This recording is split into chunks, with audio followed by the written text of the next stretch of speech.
Natalie Holzer siap kembalikan 2 mobil dan 1 rumah pemberian mantan suaminya Sule.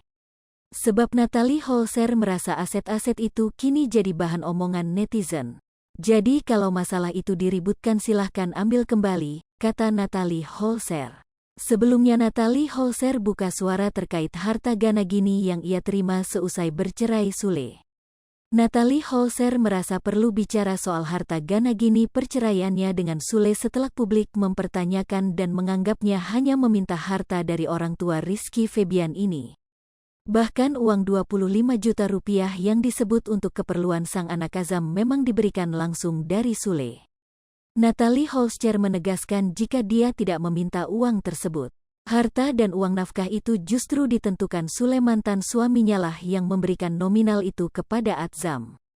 25 juta itu adalah nominal yang dilontarkan dari pihak sana untuk Azam dan saya sangat bersyukur karena itu adalah tanggung jawab seorang bapak untuk anaknya, tulis Natalie Holzer dikutip Tribun News Sabtu, tanggal 13 Agustus tahun 2022. Lebih lanjut Natalie Holzer juga menjelaskan terkait aset-aset yang ia terima dari Sule. Diakui Natalia mendapat kado dari Sule semasa menjadi suami istri seperti rumah dan mobil. Setelah bercerai sudah ada kesepakatan dari kita berdua rumah kado pernikahan, tanpa saya meminta dan belum saya tempati sampai sekarang, mobil Alphard, kado yang diberikan setelah saya lahiran yang sampai sekarang masih dalam cicilan tanpa saya meminta, mobil Mazda. Mobil saya dulu ditukar tambah menjadi Mazda, papar Natalie Holzer. Secara tegas Natalie menyebut jika dirinya menikahi komedian Sule bukan karena harta. Ia berniat sejak awal ingin mencari kebahagiaan. Tak mau ambil pusing Natalie Holzer siap mengembalikan aset-aset yang kini menjadi bahan omongan tersebut. Saya menikah untuk mencari kebahagiaan bukan mencari harta jadi kalau masalah itu diributkan silahkan ambil kembali. Pungkas Natalie Holzer. 4S lebih besar dari rincikan kebutuhan Azam, sabun anti-iritasi, susu alergi hingga baju banderolnya jutaan rupiah.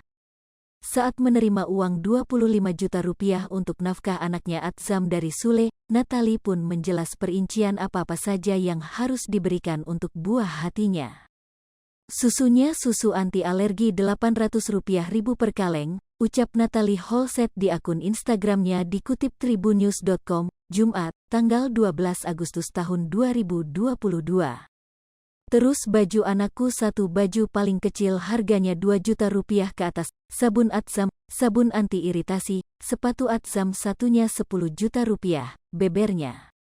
Meski begitu, Natalie menegaskan tak pernah meminta lebih dari Sule selain untuk kebutuhan buah hati mereka. Selain apa-apa saja yang sudah ia sebutkan, Natalie mengaku bisa memenuhi kebutuhan putranya dari uang sendiri. Tapi aku kan nggak minta lebih, hanya kewajibannya saja sebagai bapak, ucap Natalie. Karena aku bisa pakai uangku sendiri kalau untuk anak, nggak harus mengandalkan orang lain, tambahnya. Sekedar informasi, Sule dan Natalie sudah resmi diputus cerai oleh Pengadilan Agama Cikarang pada Rabu, tanggal 10 Agustus tahun 2022 kemarin. Dalam gugatan cerainya, Natalie hanya meminta hak asuh anak dan nafkah anak dari Sule. Hai pemirsa Sri Popo TV, jangan lupa komen, like, dan subscribe, serta tonton terus berita-berita terupdate lainnya ya.